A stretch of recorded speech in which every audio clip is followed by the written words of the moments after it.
Jovens, pensem grande, não pensem pequeno. Não acreditem no impossível, porque o impossível torna-se possível se você quiser. 60 anos de vida pública. Viva o Brasil, viva a juventude brasileira.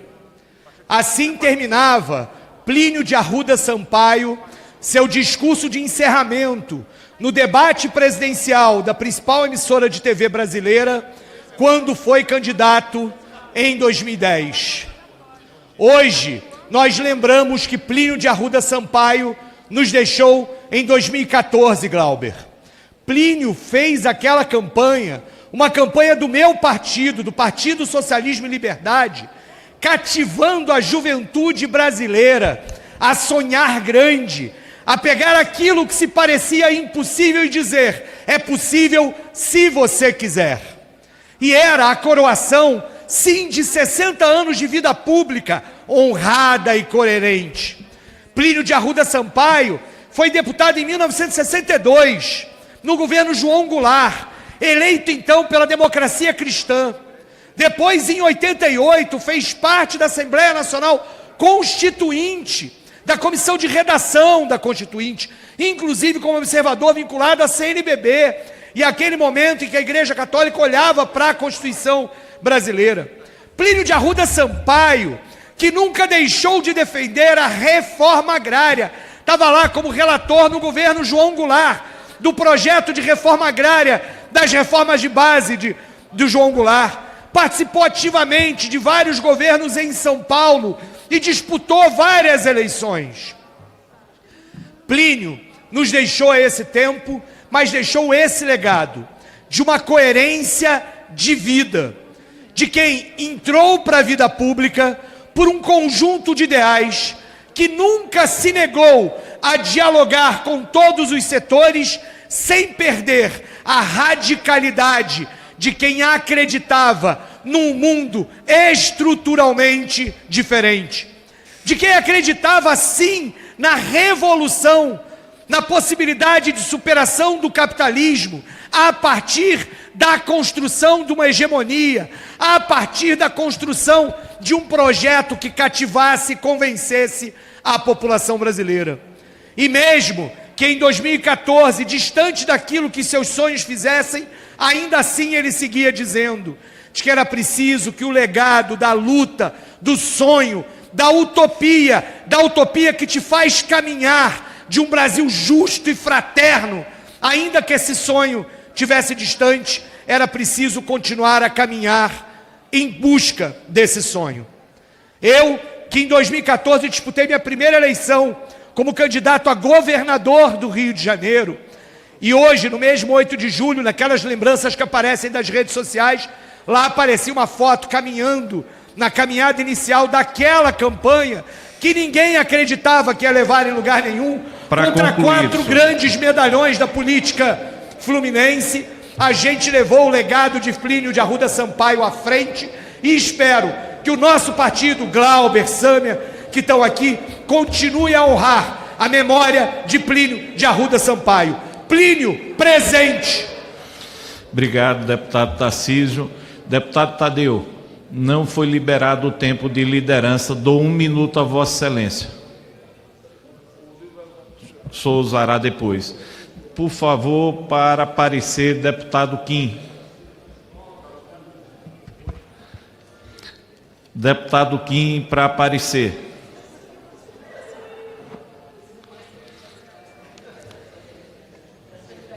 Um minuto para o deputado Cabo Gilberto. Senhor presidente, só 1 minuto. Presidente, veja só. Eu falei anteriormente, senhor presidente, que a gente tem que estar falando aqui todos os dias. Foi muito grave o que eu vi hoje lá na reunião, com a frente do empreendedorismo, Brasil, livre mercado, para o Brasil avançar, Brasil competitivo. Os dados são assustadores, senhor presidente. Foram 3 anos e 4 meses de arroxo que o governo Lula deu na população brasileira, sobretudo quem gera, sobretudo quem produz. E, senhor presidente, os recursos estão saindo do Brasil e indo para outros países. em especial o Paraguai. Se o senhor for lá no Paraguai, são só empresas brasileiras que estão, senhor presidente, colocando a sua bandeirinha lá por conta da altíssima carga tributária, impostos pelo governo Lula. O pior prefeito da história da capital paulista, o senhor Taxado, que quer ser governador, e o pior ministro da Economia, que aumentou ou criou quase 50 novos impostos. Uma vergonha, senhor presidente. Obrigado, deputado Gilberto. 1 minuto para o deputado Tadeu Venere. Senhor presidente, hoje nós recebemos, Vossa Excelência também provavelmente recebeu, os deputados receberam aqui, os dados feitos por diversas fundações a respeito da educação do ensino médio de 15 anos a mais. E é uma coisa que nos choca, até porque o ensino médio nós sabemos que é de responsabilidade dos estados. A sua ampla maioria são os estados que fornecem a educação no ensino médio. Nós estamos com mais de 60 milhões de pessoas, senhor presidente, de 15 anos, acima de 15 anos, que não concluíram o ensino médio e muitos não concluíram sequer o ensino fundamental. Aí não adianta se falar em competitividade, Vossa Excelência que foi do Ministério Público sabe disso, não adianta falar em competitividade, não adianta falar em excelência, se nós não conseguimos dar sequer condições para que esses 65 milhões de pessoas possam ler, escrever e compreender um texto. Talvez esse seja o problema mais grave que nós temos hoje, um problema com o qual nós temos que nos debater todos os dias, enfrentá-lo, mas buscar soluções. Uma das soluções propostas é justamente para que nós tenhamos o ensino de jovens e adultos, o ensino à noite, o ensino noturno, revitalizado. Eu até solicitaria, senhor presidente, que as pautas que foram entregues hoje aqui pudessem ser colocadas, inclusive posteriormente, nesta casa para que nós façamos um debate. Não é possível que nós continuemos sendo um país de 220 milhões de pessoas, dos quais 65 milhões ainda não concluíram ensino médio, não sabem ler e não sabem escrever. Obrigado, senhor presidente. Obrigado, deputado Tadeu. 1 minuto para o deputado Luiz Carlos Rauli. Senhor presidente Alfredo Gaspar, a Copa do Mundo acabou e o Brasil voltou à realidade cruel. Século XXI, século da derrota da economia, do social e do futebol. 6 Copas foram feitas durante o período que Lula assumiu. 2 e 6, 2 e 10, Dilma 2 e 14 e Lula 2 e 26. 4 derrotas e mais 2, 6. É um século de derrota em todos os campos.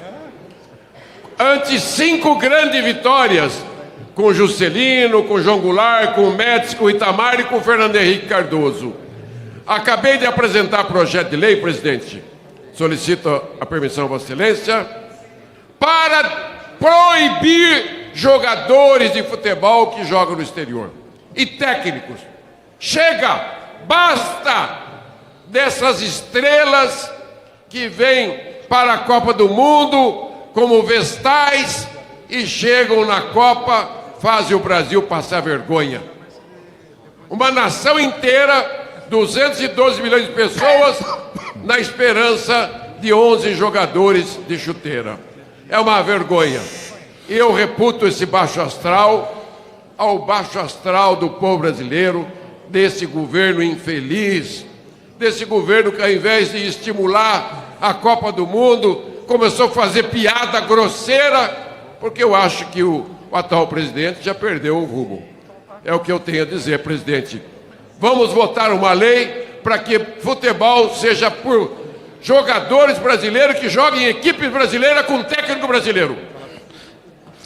Obrigado, deputado Luiz Carlos Rauli. 1 minuto para a deputada Alice Portugal, depois 1 minuto para o deputado Glauber Braga e depois daremos continuidade com o deputado Cabo Gilberto e deputado Pompeu de Matos.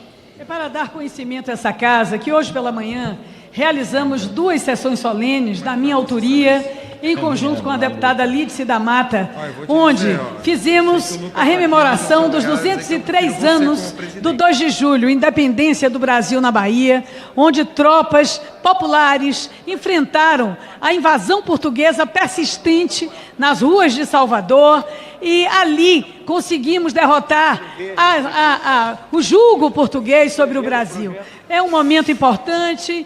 O 2 de julho já está escrito no livro das efemérides nacionais. E também fizemos uma homenagem aos 80 anos da Universidade Federal da Bahia, uma das mais tradicionais e importantes universidades brasileiras, a primeira a ter cursos na área de artes, de teatro, de dança, de música, no cenário das universidades federais em nosso país, que tem origem na primeira faculdade de medicina e farmácia criada no Brasil em 1808. Então foram 2 sessões da maior importância na manhã de hoje, que eu peço que elas tenham registro na Voz do Brasil, no Jornal da Câmara, na TV Câmara, por se tratar de 2 momentos históricos importantes e que foram aqui hoje homenageados. Muito obrigada. Obrigado, deputada Alice. Com a palavra, o deputado Glauber Braga. Fazer política no estado do Rio de Janeiro é atividade de altíssimo risco. Está caindo um por um. O governador, que era o candidato de Flávio Bolsonaro no estado do Rio, foi preso. O candidato ao Senado está preso, com uma especulação baseada em evidências de desvios relacionados à política de combustíveis, bilhões de reais. O outro candidato ao Senado está inelegível por fraudes evidentes relacionadas aos mais variados recursos desviados do estado do Rio de Janeiro. Não dá para aguentar essa política podre que precisa ser modificada, reestruturada a partir de um amplo processo de mobilização social e popular. Quem será o próximo a cair dessa cúpula apodrecida dos poderes do estado do Rio de Janeiro, deputado Tarcísio? Quem será o próximo que não ficará de pé depois daqueles que já caíram por desvios evidentes de recursos públicos no estado? Fala, galera da Folha TV, não se esquece de se inscrever aqui no nosso canal para assistir programas como Folha Notícias Manhã, Folha Notícias Noite, o nosso Folha Entrevista e o nosso Barzinho das Meninas. Muitas coisas bacanas a gente acompanha por aqui e a gente precisa muito do apoio de vocês para nosso trabalho jornalístico, investigativo, de curadoria de conteúdo, com vocês ajudando no nosso Pix, folhademocrata@gmail.com, ou mandando superchats, valeu demais, e os recursos financeiros, tornando-se membro do nosso canal, no nosso curso de jornalismo básico, para você ficar muito bem informado a respeito de tudo. Queridos e queridas, muito obrigado pela presença de todos vocês, vida longa e próspera. Cuidem-se, cuidem dos seus, e não esquece de se inscrever aqui na Folha TV. Até mais!